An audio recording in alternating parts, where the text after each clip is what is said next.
Non Gayatri. Welcome to my channel Gayu's Glitz. ಈಗಷ್ಟೇ ಮನೆ ಹತ್ರ ಹೋಗಿ ಬಂದೆ. ಕೆಲಸ ಫುಲ್ ಸ್ಪೀಡಾಗಿ ನಡೀತಾ ಇದೆ, ಇಂಟೀರಿಯರ್ ನಡೀತಾ ಇದೆ. ಅದೆಲ್ಲರ ಜೊತೆಗೆ ನಾನು ಮನೆಗೆ ಬೇಕಾಗಿರೋ ವಸ್ತುಗಳನ್ನ ತರಿಸ್ದಾಗ ನಾನು ತೋರಿಸ್ತಾ ಇದ್ದೀನಿ. ಇವತ್ತು ಪೂರ್ಣಿಮಾ ಅವರ ಟರ್ನ್, ಅಂದ್ರೆ ಸಕಲೇಶ್ಪುರದ ಪೂರ್ಣಿಮಾ ಅವರ ಟರ್ನ್ ಇವತ್ತು. ಬನ್ನಿ, ಏನೆಲ್ಲ ಕಳ್ಸಿದಾರೆ, ಅವ್ರು ಏನ್ ಕಳ್ಸೋದಲ್ಲ, ನನಗೆ ಏನ್ ಬೇಕು ನಾನು ಆರ್ಡರ್ ಮಾಡ್ಕೊಂಡಿದ್ದೀನಿ, ಅದನ್ನ ನಿಮ್ ಜೊತೆ ಹಂಚ್ಕೊಳ್ತೀನಿ. ಇವಾಗ ಮೊದಲನೇದಾಗಿ ಮಳೆ ಬಂದ ತಕ್ಷಣ ಕಾಫಿ ಬೇಕು. ಕಾಫಿ ಪೌಡರ್ ನಾನು ಪೂರ್ಣಿಮಾ ಅವ್ರು ಬಳಸ್ತಾ ಇದ್ದೀನಿ. ಬಿಕಾಸ್ ಚಿಕೋರಿ ಕಡಿಮೆ ಇರೋದ್ರಿಂದ ತುಂಬಾ ಜನಕ್ಕೆ ಏನಾಗುತ್ತೆ, ಏನ್ ಹೇಳ್ತಾ ಇರೋದು, ಮೈಗ್ರೇನ್ ಪ್ರಾಬ್ಲಮ್, ಸೈನಸೈಟಿಸ್ ಪ್ರಾಬ್ಲಮ್ ಅಂತ ಹೇಳ್ತಾರಲ್ಲ, ಅದೆಲ್ಲದಕ್ಕೂ ಮೂಲ ಕಾರಣ ನಾವು ಬಳಸುವಂತ ಚಿಕೋರಿ. ಸೊ ಚಿಕೋರಿ ಲೆಸ್ ಕಾಫಿ ಪುಡಿ ನಾವು ತಗೊಳ್ತೀವಿ, ಅಥವಾ ಪರ್ಸೆಂಟೇಜ್ ಕಡಿಮೆ ಇರುವಂತ ಕಾಫಿ ಪುಡಿನ ನಾವು ಯಾವಾಗ್ಲೂ ಆಪ್ಟ್ ಮಾಡ್ತೀವಿ. ನಾನು ಇವಾಗ ತರ್ಸ್ಕೊಂಡಿರೋದು ಕಾಫಿನ ಒಂದು ಬೇಸ್ ಆಗಿ ಇಟ್ಕೊಂಡು ಏನೆಲ್ಲ ಮಾಡ್ಬೋದು ಅಂತ ಪೂರ್ಣಿಮಾ ಅವ್ರು ನೋಡಿದ್ಮೇಲೆ ನನಗೆ ಗೊತ್ತಾಗಿದೆಯಪ್ಪ, ತಲೆ ಓಡಿಸ್ತಾರೆ. ಕಾಫಿಯಿಂದ ಕಾಸ್ಮೆಟಿಕ್ಸ್, ಕಾಫಿಯಿಂದ ಏನದು ಪರ್ಫ್ಯೂಮ್ ಕೂಡ ಮಾಡಿದ್ದಾರೆ, ತೋರಿಸ್ತೀನಿ ನಿಮ್ಗೆ. ಮೊದಲಿಗೆ ನಮ್ಗೆ ಟೀ ಪೌಡರ್, ನಾನು ಮಸಾಲಾ ಟೀ ಬೇಡ, ಪ್ಲೇನ್ ಟೀ ಪೌಡರ್ ಬೇಕಂತ ಹೇಳಿದೆ, ಹಾಗಾಗಿ ಮೊದಲಿಗೆ ಟೀ ಪೌಡರ್ನ ಕಳಿಸಿದ್ದಾರೆ. ಇದು ಕೂಡ ಪೂರ್ಣಿಮಾ ಅವರ ಒಂದು ಬ್ರ್ಯಾಂಡ್.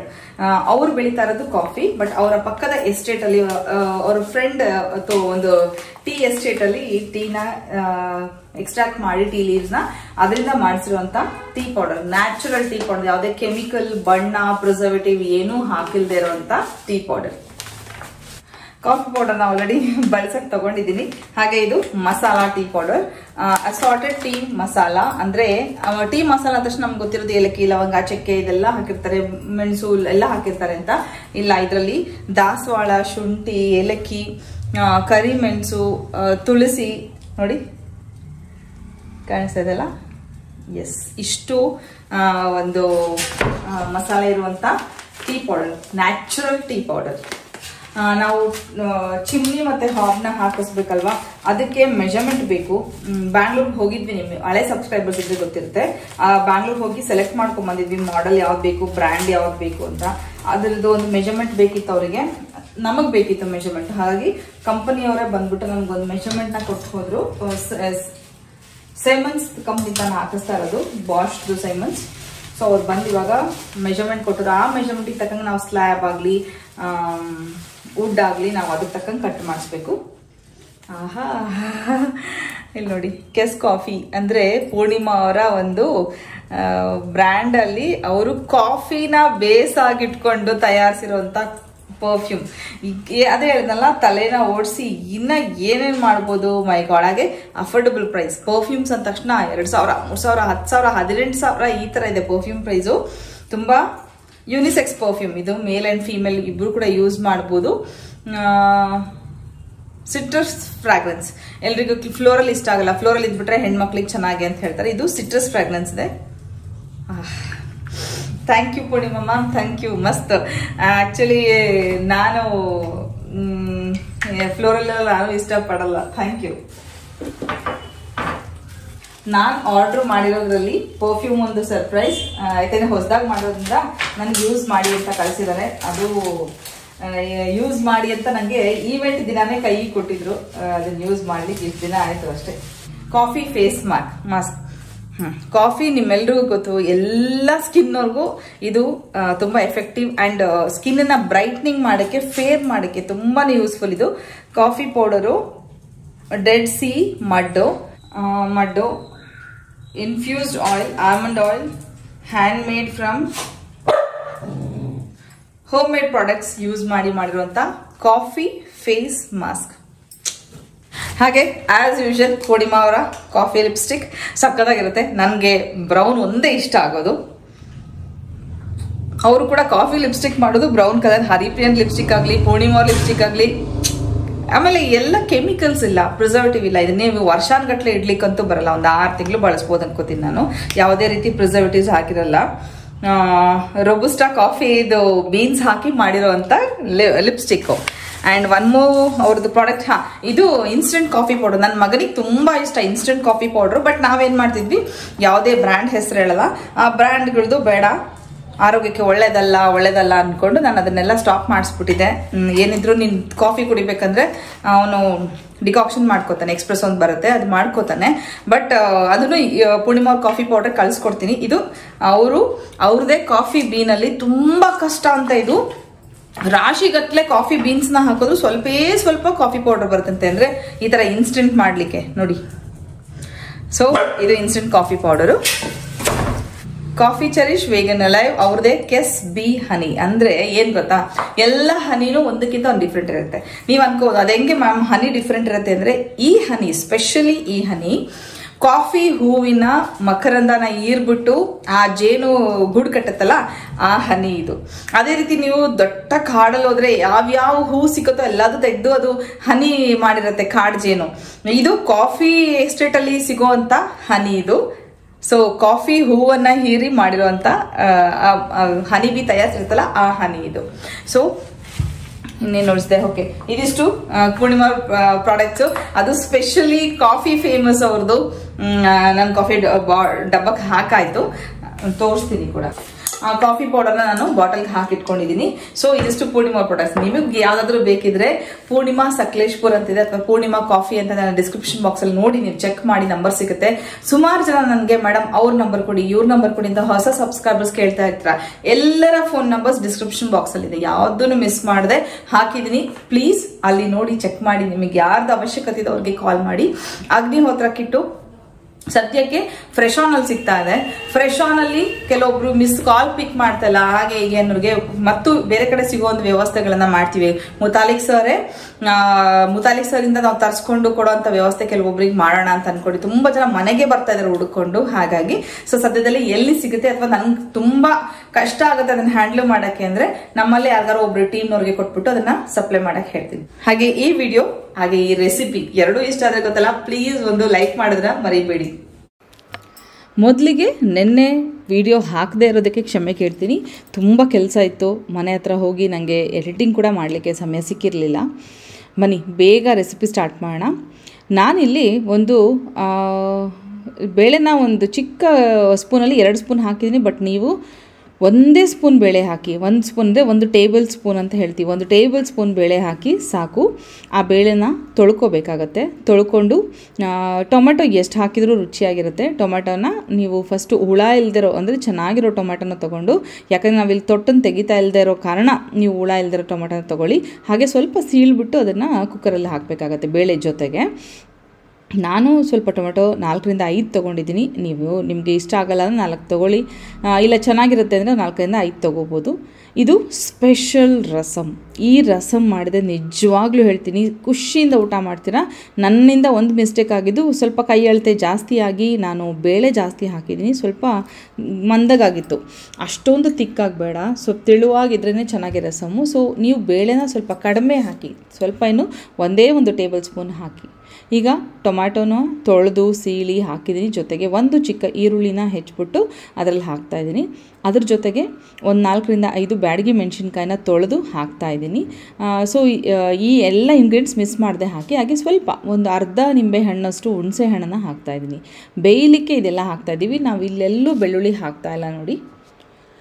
ನೀರು ಒಂದು ಕಣ್ಣಳತೆ, ಅದು ತುಂಬ ಲಿಕ್ವಿಡ್ ಅಂತಲ್ಲ, ಸ್ವಲ್ಪ ಬೇಯಲಿಕ್ಕೆ ಬೇಕಾಗಿರೋಷ್ಟು ನೀರು ಹಾಕಿದ್ರೂ ಸಾಕು. ಆಮೇಲೆ ನಾವು ಸಾರು ಮಾಡುವಾಗ ಹಾಕ್ಬೋದು. ಹಾಗೆ ಉಪ್ಪು 1 ಚಿಟಿಕೆಯಷ್ಟು ಅರಿಶಿನ. ಇದು ಫ್ರೆಶ್ ಆನ್ ಅರಿಶಿನ, ನಿಮಗೆ ಚಿಲ್ಲಿ ಕೂಡ ಅಲ್ಲಿ ಸಿಕ್ಕತ್ತೆ. ಹಾಗೆ ಉಪ್ಪನ್ನು ಹಾಕಿದ್ದೀನಿ ರುಚಿಗೆ ತಕ್ಕಷ್ಟು. ಇದನ್ನು ಮುಚ್ಚಿಬಿಟ್ಟು ಒಂದು 2 ವಿಷಲ್ ಕುಕ್ಕರ್ ಹೊಡೆಸ್ಕೊಳ್ಳೋಣ. 2 ವಿಷಲ್ ಆದಮೇಲೆ ಯಾವ ರೀತಿ ಬೆಂದಿದೆ ಅಂತ ನೀವೇ ನೋಡಿ. ಇದು ಸ್ವಲ್ಪ ತಣ್ಣಗಾಗಲಿ. ತಣ್ಣಗಾಗೋವರೆಗೂ ಅದನ್ನು ಬಿಟ್ಬಿಟ್ಟು, ನನಗೆ ಇವಾಗ ಅಡುಗೆಗೆ ಬರೀ ರಸಮ್ ರೈಸ್ ಅಂತೂ ಮಾಡ್ಲಿಕ್ಕೆ ಸಾಧ್ಯ ಇಲ್ಲ, ಮನೇಲಿ ಊಟ ಮಾಡಲ್ಲ. ಹಾಗಾಗಿ ಚಪಾತಿ ಪಲ್ಯ ಮಾಡಬೇಕಿತ್ತು ಮಧ್ಯಾಹ್ನದ ಊಟಕ್ಕೆ. ಗೋಧಿ ಹಿಟ್ಟಿಗೆ ಸ್ವಲ್ಪ ಮೆಂತ್ಯ ಸೊಪ್ಪನ್ನು ತೊಳೆದು ಹಾಕ್ಕೊಳ್ತಾ ಇದ್ದೀನಿ. ಸೊ ಆಲ್ಮೋಸ್ಟ್ ನಾನು ಪ್ಲೇನ್ ಚಪಾತಿ ಮಾಡೋದು ತುಂಬ ಅಪರೂಪ. ಮೆಂತ್ಯ ಸೊಪ್ಪನ್ನು ಹಾಕ್ತಾನೆ ಇರ್ತೀನಿ ಆಲ್ಮೋಸ್ಟ್ ಎಲ್ಲ ದಿನವೂ ಚಪಾತಿಗೆ. ಈ ಜಾರ್ ಬಗ್ಗೆ ಹೊಸ ಸಬ್ಸ್ಕ್ರೈಬರ್ಸ್ ಕೇಳಿದೆ. ಇದು ಪಿಜನ್ ಮಿಕ್ಸರ್ ಜಾರ್ ನಂದು, ಆ ಮಿಕ್ಸರ್ಗೆ ಇದು ಎಕ್ಸ್ಟ್ರಾ ತೊಗೊಂಡಿದ್ದೆ ನಾನು ಈ ಚಾಪರ್ನ. ಇದರಲ್ಲಿ ಚಾಪಿಂಗು, ಆಟ ನೀಡಿಂಗು ಎಲ್ಲದನ್ನೂ ಮಾಡ್ಬೋದು. ತುಂಬ ವೆರಿ ಮಲ್ಟಿ ಫಂಕ್ಷನಲ್, ತುಂಬಾ ಯೂಸ್ಫುಲ್ ಅಂತ ಹೇಳ್ಬೋದು. ತಾಲಿಪಟ್ಟು ಹಿಟ್ಟು, ರೊಟ್ಟಿ ಹಿಟ್ಟು ಎಲ್ಲದನ್ನೂ ಇದೇ ಜಾರಲ್ಲಿ ನಾನು ಕಲಿಸ್ಕೊತೀನಿ. ಸೊ ನನ್ನ ಕೆಲಸ ತುಂಬ ಸುಲಭ ಮಾಡಿದೆ ಈ ಜಾರ್ ಅಂತಲೇ ಹೇಳ್ಬೋದು. ನನ್ನ ಫೇವ್ರೆಟ್, ನನ್ನ ಕಿಚನ್ ಎಲ್ಲ ಒಂದು ಪ್ರಾಡಕ್ಟ್ಸಲ್ಲಿ ನನಗೆ ಇದು ನನಗೆ ತುಂಬ ಯೂಸ್ಫುಲ್ ಆಗಿರುವಂಥದ್ದು. ಸೊ ಅಲ್ಲಿ ತಣ್ಣಗಾಗ್ಲಿಕ್ಕೆ ಬಿಟ್ಟಿದ್ದೀನಿ, ಕುಕ್ಕರ್ ತೆಗೆದ್ಬಿಟ್ಟು ಅಷ್ಟರಲ್ಲಿ ಚಪಾತಿ ಹಿಟ್ಟು ಕಲಸಿ ತೊಂಡೆಕಾಯಿ ಪಲ್ಯ ಮಾಡಬೇಕು. ಆರ್ಗ್ಯಾನಿಕ್ ತೊಂಡೆಕಾಯಿ ಸಿಕ್ಕಿತ್ತು. ಸೊ ತೊಂಡೆಕಾಯಿನ ಹೆಚ್ಚಿಬಿಟ್ಟು ಅದನ್ನು ಇವಾಗ ಹುರಿದು ಇಟ್ಕೊಂಡಿದ್ದೀನಿ ಚೆನ್ನಾಗಿ. ಈ ಸಲ ಗಾಳಿ ಹೆಚ್ಚಿಲ್ಲ, ಅದನ್ನು ಸೀಳ್ಬಿಟ್ಟು ಅದನ್ನು ಚೆನ್ನಾಗಿ ಫ್ರೈ ಮಾಡ್ಕೊಂಡಿದ್ದೀನಿ. ಹಿಟ್ಟು ಕಲಸಿದ ನಂತರ ಸ್ವಲ್ಪ ಎಣ್ಣೆ ಹಚ್ಚಿ ಅದನ್ನು ಸ್ಮೂತ್ ಥರ ಟೆಕ್ಸ್ಚರ್ ಬರೋ ಥರ ಸ್ವಲ್ಪ ಹಿಂಗಂದು ಮುಚ್ಚಿಟ್ಬಿಟ್ರೆ ನಿಮ್ಮ ಚಪಾತಿ ಹಿಟ್ಟು ರೆಡಿ. ಕೆಲಸ ಕಡಿಮೆ, ಹಾಗೆ ತುಂಬ ಸ್ಮೂತಾಗಿ ಕಲಿಸ್ಕೊಡುತ್ತೆ. ಇಲ್ಲಿ ನೋಡ್ಬೋದು ನೀವು, ಬಾಣಲೆಯಲ್ಲಿ ತೊಂಡೆಕಾಯಿನ ಹುರಿದು ಇಟ್ಕೊಂಡಿದ್ದೀನಿ. ಸ್ವಲ್ಪ ಎಣ್ಣೆ ಹಾಕಿ ಚೆನ್ನಾಗಿ ಫ್ರೈ ಮಾಡಬೇಕು. ಅದು ಸ್ವಲ್ಪ ಅರ್ಧಂಬರ್ಧ ಕ್ರಿಸ್ಪಿ ಕೂಡ ಆಗಿರುತ್ತೆ. ಈಗ ಕುಕ್ಕರ್ಗೆ ನಾವು ಬೇಳೆ, ಟೊಮ್ಯಾಟೊ ಸಿಪ್ಪೆ ತೆಗಿಬೇಕು. ಟೊಮ್ಯಾಟೊ ಸಿಪ್ಪೆ ತೆಗೆದು ಮೆಣಸಿನ್ಕಾಯಿ, ಬೇಳೆ ಎಲ್ಲದನ್ನು ಹಾಕ್ಕೊಂಡು ನಾವು ಸ್ಮೂತ್ ಪೇಸ್ಟ್ ರುಬ್ಕೋಬೇಕಾಗತ್ತೆ. ಈಗ ರುಬ್ಬುವಾಗ ಏನಾಗುತ್ತೆ, ಬೇಳೆ ಜಾಸ್ತಿ ಹಾಕಿದ್ರಿಂದ ನಾನು ತುಂಬಾ ಮಂದಗಾಯಿತು. ಸೊ ನೀವು ಹಾಕುವಾಗ ಬೇಳೆ ದಯವಿಟ್ಟು ಕಡಿಮೆ ಹಾಕಿ ಮಾಡಿ. ಸೇಮ್ ರೆಸಿಪಿ, ಬಾಯಿಯಲ್ಲಿ ನೀರು ಬರುತ್ತೆ, ಅಷ್ಟು ರುಚಿಯಾಗಿ ರಸಮ್ ಇರುತ್ತೆ. ಇಲ್ಲಿ ಇದು ಬೆಳ್ಳುಳ್ಳಿನ ಜಜ್ಕೊಳ್ತಾ ಇದ್ದೀನಿ ನಾನು. ಈಗ ಒಗ್ಗರಣೆ ಹಾಕಬೇಕಲ್ಲ ಸಾರಿಗೆ. ಮಿಕ್ಸರ್ ನೋಡ್ಬೋದು ನೀವು, ಮಿಕ್ಸರ್ ಮಾಡಿ ಇಟ್ಕೊಂಡಿದ್ದೀನಿ, ಮಿಕ್ಸಿ ಮಾಡಿ. ಹಾಗೆ ಪಕ್ಕದಲ್ಲಿ ಬೇಳೆ ನೀರು ಕೂಡ ಇಟ್ಕೊಂಡಿದ್ದೀನಿ. ಈಗ ಒಗ್ಗರಣೆಗೆ 1 ಸ್ಪೂನಷ್ಟು ತುಪ್ಪ. ಆಪ್ಷನಲ್ ಇದು, ತುಪ್ಪನೇ ಹಾಕಬೇಕಂತಿಲ್ಲ, ನೀವು ಮನೆಯಲ್ಲಿರುವಂಥ ಎಣ್ಣೆನೇ ಬಳಸಿ. ಆದರೆ ದಯವಿಟ್ಟು ಆರೋಗ್ಯಕರವಾದ ಯಾವುದಾದ್ರೂ ಗಾಣದ ಎಣ್ಣೆನೇ ಬಳಸಿ. ನಾವೆಲ್ಲರೂ ನಮ್ಮ Chetana oil mills, Ravi sir Challakere ಅಂತ ಇದೆ ನಂಬರು, ಅಲ್ಲಿ ನೀವು ನನ್ನ ಡಿಸ್ಕ್ರಿಪ್ಷನ್ ಬಾಕ್ಸಲ್ಲಿ ನೀವು ಬೇಕಾದರೆ ಅಲ್ಲಿಂದ ತರಿಸ್ಕೋಬೋದು. ತುಂಬ ಕಡಿಮೆ ಬೆಲೆಗೆ ಕೋಲ್ಡ್ ಪ್ರೆಸ್ಡ್ ಆಯಿಲ್ ಸಿಗುತ್ತೆ ನಿಮಗೆ. ಇಲ್ಲಿ ಸಾಸಿವೆ, ಜೀರಿಗೆ, ಸ್ವಲ್ಪ ಇಂಗು, ಹಾಗೆ ಇದಕ್ಕೆ ಒಗ್ಗರಣೆಗೆ ಕರಿಬೇವಿನ ಸೊಪ್ಪು, ಬೆಳ್ಳುಳ್ಳಿನ ಹಾಕಬೇಕಾಗತ್ತೆ. ಘಮ ಅನ್ನುತ್ತೆ ಆ ಬೆಳ್ಳುಳ್ಳಿ ಬಿದ್ದ ತಕ್ಷಣ. ರಸಮ್ ಅಂದರೆ ಬೆಳ್ಳುಳ್ಳಿ ಕೊತ್ತಂಬರಿ ಸೊಪ್ಪು ಇದ್ದರೆ ಮಾತ್ರ ರಸಮ್ಮು. ಅಷ್ಟು ಚೆನ್ನಾಗಾಗಿತ್ತು ರಸಮ್ ಮಾತ್ರ. ಟೇಸ್ಟು ಎಲ್ಲರೂ ಇಷ್ಟಪಟ್ಟರು, ತುಂಬ ಚೆನ್ನಾಗಿದೆ ಅಂತ ಅಪ್ರಿಷಿಯೇಟ್ ಮಾಡಿದ್ರು. ಇನ್ನು ಸ್ವಲ್ಪ ತೆಳ್ಳಗಾಗಬೇಕಿತ್ತು ಅಂತ ನನ್ನ ಅನಿಸಿಕೆ. ಅದಕ್ಕೆ ನಿಮಗೆ ಹೇಳ್ತಾ ಇರೋದು ಬೇಳೆ ಕಡಿಮೆ ಹಾಕಿ ಅಂತ. ಸೊ ಕರಿಬೇವು, ಬೆಳ್ಳುಳ್ಳಿ, ಕರಿಬೇವು ಅಂತೂ ಸ್ವಲ್ಪ ಖಾಲಿ ಆಗ್ತಿದ್ದಂಗಲೇ ಹೋಗಿ ನಾನು ನಮ್ಮ ಗಾರ್ಡನಲ್ಲಿ ತೊಗೊಂಬರೋದ್ರಿಂದ ಫ್ರೆಶ್ಶು ಆರ್ಗ್ಯಾನಿಕ್ ಕರಿಬೇವನ್ನ ನಾವು ಬಳಸ್ತಾ ಇದ್ದೀವಿ ಅಂತ ಹೇಳ್ಬೋದು. ಇನ್ನೂ ಒಂದೇನೋ ತರ್ಕ ಇದೆ, ಏನಂದರೆ ಆರ್ಗ್ಯಾನಿಕ್ ಕರಿಬೇವು ನಿಜ, ಆ ಸಸಿ ಬಂದಿತ್ತಲ್ಲ ನಾನು ತಂದು ಹಾಕಿದ್ದೀನಲ್ವ, ಆ ಸಸಿ ಆರ್ಗ್ಯಾನಿಕ್ಕಾ ಅದು ಗೊತ್ತಿಲ್ಲ. ನಾವು ನೆಲಕ್ಕೆಲ್ಲ ಗೊಬ್ಬರ ಹಾಕದೆ ಸುಮಾರು ವರ್ಷಗಳಾಗಿರೋದ್ರಿಂದ, ಅಂದರೆ ಅಲ್ಲಿ ಯಾವುದೇ ರೀತಿ ಬೆಳೆನ ಬೆಳೆದಿಲ್ಲ, ಹಾಗಾಗಿ ಪೆಸ್ಟಿಸೈಡ್ ಯಾವುದೂ ಹಾಕಿಲ್ಲ, ಮೆನ್ಯೂರು ಹಾಕಿಲ್ಲ. ಹಾಗಾಗಿ ಅದು ನೆಲ ಅಂತೂ ಆರ್ಗ್ಯಾನಿಕ್ ಹೌದು. ನಾವು ಗಿಡಕ್ಕೆ ಯಾವುದೇ ಗೊಬ್ಬರ ಹಾಕಿಲ್ಲದೆ ಇರೋದ್ರಿಂದ ಅದು ಬಿಡ್ತಾ ಇರೋ ಅಂದರೆ ಫಲ ಕೊಡ್ತಾ ಇರೋದು ಕೂಡ ಆರ್ಗ್ಯಾನಿಕ್. ಆದರೆ ಸಸಿ ತಂದಿದ್ನಲ್ಲ ಅದು ಆರ್ಗ್ಯಾನಿಕ್ಕಾ? ಅದು ಅವ್ರು ಹೇಳಿದ್ರೂ ಕೂಡ ನಮಗೆ ಎಷ್ಟು ಮಟ್ಟಿಗೆ ಗೊತ್ತು. ಇಲ್ಲಿ ಒಂದು ತರ್ಕ ಇದೆ, ನಾವು ತರುವಾಗ ದೇಸಿ ತಳಿಗಳನ್ನು ತಂದು ಬೆಳೆಸಿದ್ರೆ ಮಾತ್ರ ಒಳ್ಳೆಯದು. ಎಲ್ಲೋ ಫಾರಿನ್ದೋ ಅಥವಾ ಇನ್ಯಾವುದೋ ರಾಜ್ಯದ್ದು ಗಿಡ ತಂದುಬಿಟ್ಟು ಆರ್ಗ್ಯಾನಿಕ್ ಅಂತ ಇದು ಮಾಡಲಿಕ್ಕಾಗಲ್ಲ. ನಮ್ಮ ದೇಸಿ ತಳಿಗಳನ್ನು ಮಾತ್ರ ನಾವು ಬಳಸಬೇಕು, ಅದನ್ನು ಮಾತ್ರ ಪೋಷಿಸಬೇಕು ಅನ್ನೋದೊಂದು. ಇದ್ರ ಬಗ್ಗೆ ಹೆಚ್ಚು ನಾನು ತಿಳ್ಕೊಂಡ್ಮೇಲೆ ನಾನು ನಿಮ್ಮ ಜೊತೆ ಅದನ್ನು ಡಿಸ್ಕಸ್ ಮಾಡ್ತೀನಿ, ತಿಳಿಸ್ತೀನಿ ಕೂಡ. ಸಾರು ನೋಡ್ತಾ ಇದ್ದೀರಲ್ಲ, ರಸಮ್ ಇನ್ನು ಸ್ವಲ್ಪ ತೆಳ್ಳಗಿರಬೇಕಿತ್ತು, ನೀರು ಹಾಕಿದೆ. ಬಟ್ ಆದರೂ ತುಂಬ ನೀರು ಹಾಕಿಬಿಟ್ರೆ ಅದರ ಒರಿಜಿನಲ್ ಟೇಸ್ಟ್ ಹೊರಟೋಗ್ಬಿಡುತ್ತೆ. ಹಾಗಾಗಿ ಹೆಚ್ಚು ನೀರು ಹಾಕಲಿಲ್ಲ. ನೀವು ಮಾಡುವಾಗ ಕಮ್ಮಿ ಹಾಕಿದರೆ ಬೇಳೆ ನಿಮ್ಗೆ ಇನ್ನೂ ಟೇಸ್ಟಿಯಾಗಿ ಇನ್ನೂ ಚೆನ್ನಾಗಿ ರಸಮ್ ಮಾಡ್ಕೋಬೋದು.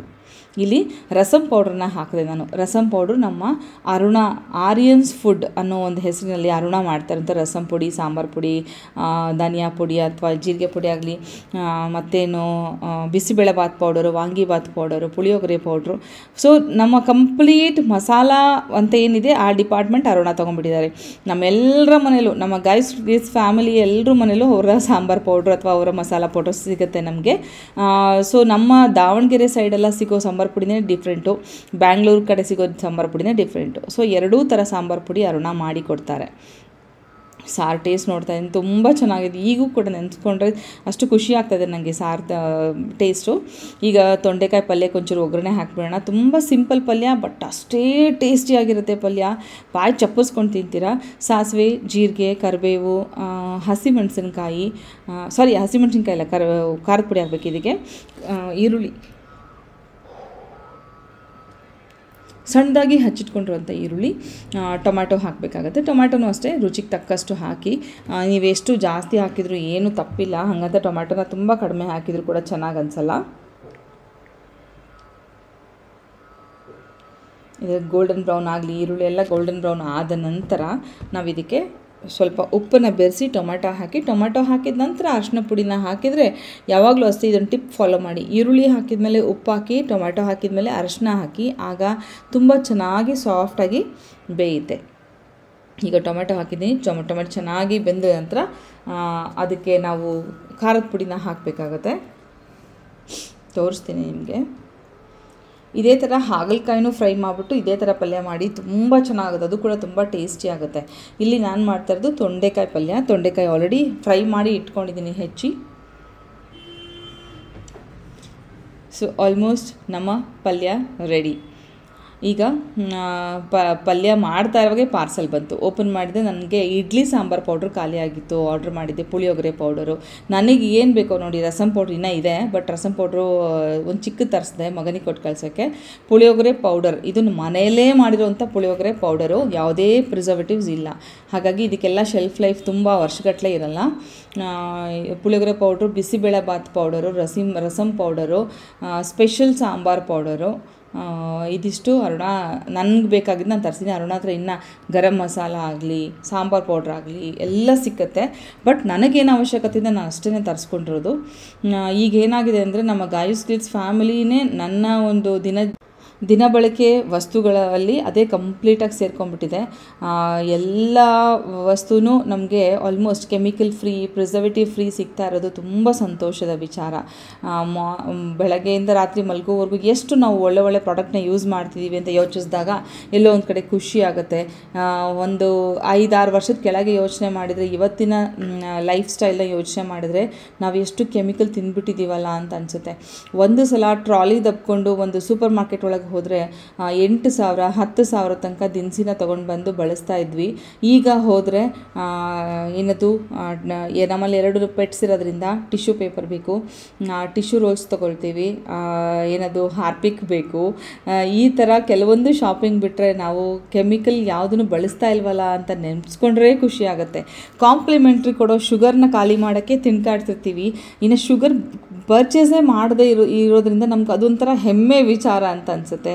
ಪ್ರತಿಯೊಂದು ಕೆಮಿಕಲ್ ಫ್ರೀ ಆಲ್ಮೋಸ್ಟ್ ಆಗಿದ್ದೀವಿ. ಈವನ್ ಸ್ನಾನ ಮಾಡೋಕ್ಕೆ ಕೂಡ ಸೋಪ್ ಬಳಸ್ತಾ ಇಲ್ಲ. ವಾಣಿಯವರ ವೇದಿಂಗ್ ಪೌಡರ್ನೇ ಯೂಸ್ ಮಾಡ್ತಾ ಇರೋದು. ಎಷ್ಟು ಚೆನ್ನಾಗಿದೆ ಆ ಸ್ನಾನದ ಪುಡಿ ಅಂದರೆ, ನನಗೆ ಈಗ ಸ್ಕಿನ್ ಪ್ರಾಬ್ಲಮ್ ಶುರುವಾದಾಗಿಂದ ಡಾಕ್ಟರ್ ಯಾವುದು ಸೋಪ್ ಬಳಸಬೇಡಿ ಅಂತ ಹೇಳಿದ್ದಾರೆ. ಸೊ ನನಗೆ ಆಲ್ರೆಡಿ ನಾನು ಸೋಪ್ ಬಳಸ್ತಾ ಇರಲಿಲ್ಲ, ನಂಗೆ ಅದೊಂಥರ ಅಡಿಷ್ನಲ್ ಪ್ಲಸ್ ಪಾಯಿಂಟ್ ಆಯಿತು. ಸೊ ಇಲ್ಲಿ ಮುತಾಲಿಕ್ ಸರಿಂದ ತೊಗೊಂಡಂಥ ಗೋಧಿ, ಎಮ್ಮರ್ ವೀಟ್ ಅಂತ ಹೇಳ್ತೀವಿ, ಆ ಗೋಧಿಯಿಂದ ಮಾಡಿರೋಂಥ ಚಪಾತಿ ಘಮಘಮಾನತ್ತೆ ಇಡೀ ಮನೆ. ಅಷ್ಟು ಚೆನ್ನಾಗಿರುತ್ತೆ ಈ ಚಪಾತಿ ಆ್ಯಂಡ್ ತೊಂಡೆಕಾಯಿ ಪಲ್ಯ, ರಸಮು, ರೈಸು. ಮಧ್ಯಾಹ್ನದ ಊಟಕ್ಕೆ ಇಷ್ಟು ಮಾಡಿದ್ದೆ ನಾನು.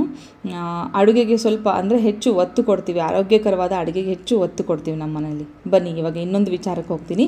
ಇದೇ ಭಾನುವಾರ, ನೀವೆಲ್ಲರೂ ಗಮನಿಸ್ದಂಗೆ ಇದೇ ಭಾನುವಾರ 22ನೇ ತಾರೀಕು ಶ್ರೀ ರಾಮಾನುಜ ಮಠ ಕೆಂಗೇರಿಯಲ್ಲಿ, ಮೈಸೂರು ರಸ್ತೆ ಕೆಂಗೇರಿಯಲ್ಲಿ ನಮ್ಮ ಹರಿಪ್ರಿಯ ಅವರು ಒಂದು ಪೂಜೆನ ಇಟ್ಕೊಂಡಿದ್ದಾರೆ, ಹೋಮ ಇಟ್ಕೊಂಡಿದ್ದಾರೆ.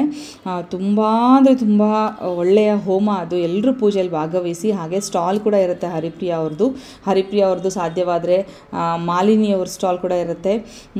ಹಾಗೆ ಡಾಕ್ಟರ್ ಲೇಖನ ಅವ್ರು ಇರ್ತಾರೆ. ಸೊ ಇದೆಲ್ಲ ನಿಮಗೆ ಅವೈಲೇಬಲ್ ಇರುತ್ತೆ. ನೀವು ಬನ್ನಿ, ನಾನು ಕೂಡ ಇರ್ತೀನಿ ಇದೇ ಭಾನುವಾರ. ಹಾಗೆ ಇದೇನು ಮಾಡ್ಕೊಳ್ತಾ ಇದ್ದೀನಿ ನಾನು ಅಂತಂದರೆ, ತಲೆಗೆ ಫುಲ್ ಎಣ್ಣೆ ಹಚ್ಕೊಂಡಿದ್ದೆ. ಎಣ್ಣೆ ಹಚ್ಕೊಂಡು ಕಾವು ಕೊಟ್ಕೊಳ್ತಾ ಇದ್ದೀನಿ. ಯಾವುದ್ರದ್ದು ಕಾವು, ಈಗ ನಿಮಗೆ ಗೊತ್ತು, ಟ್ರಾವೆಲ್ಲು ಅದು ಇದು ಅಂದ್ಕೊಂಡು ನಮಗೆ ಹೇರ್ ಫಾಲ್, ಏಜ್ ಕೂಡ ಮ್ಯಾಟ್ರು, ಹಾರ್ಮೋನಲ್ ಇಂಬ್ಯಾಲೆನ್ಸ್ ಕೂಡ ಮ್ಯಾಟ್ರು. ಅದೆಲ್ಲದರಿಂದ ಹೇರ್ ಫಾಲ್ ಜಾಸ್ತಿ ಆಗ್ತಾ ಹೋಗುತ್ತಲ್ಲ.